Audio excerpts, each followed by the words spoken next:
Hi folks, when you use the map method, these arguments are in this order: the value, the index, and the entire array.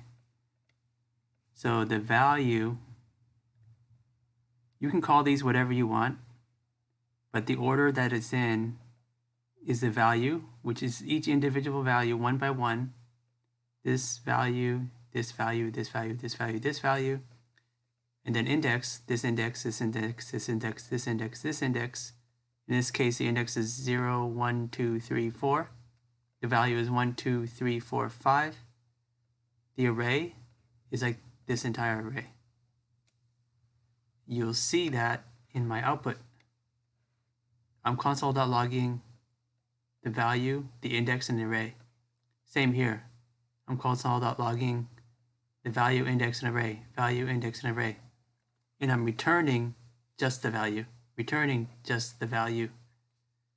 So this console.log will just be the values one by one. It's mapping.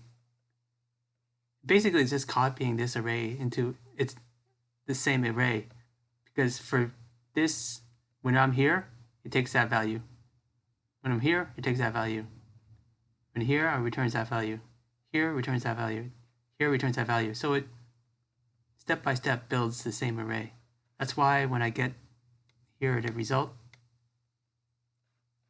console.log int is 1, so it's 1. Index is 0, so it's 0. Array, the entire array.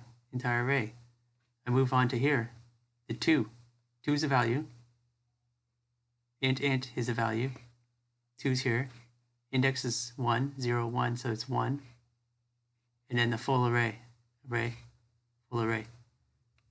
Same thing, basically, and then at the end, I console.log nums2a, and you see that I'm returning int, which is the value.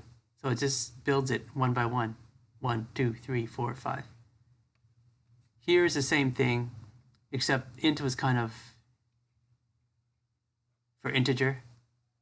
I can call it whatever I want. Here I just called it a more general name value. But same idea. Value, index, array, and it's still the using nums.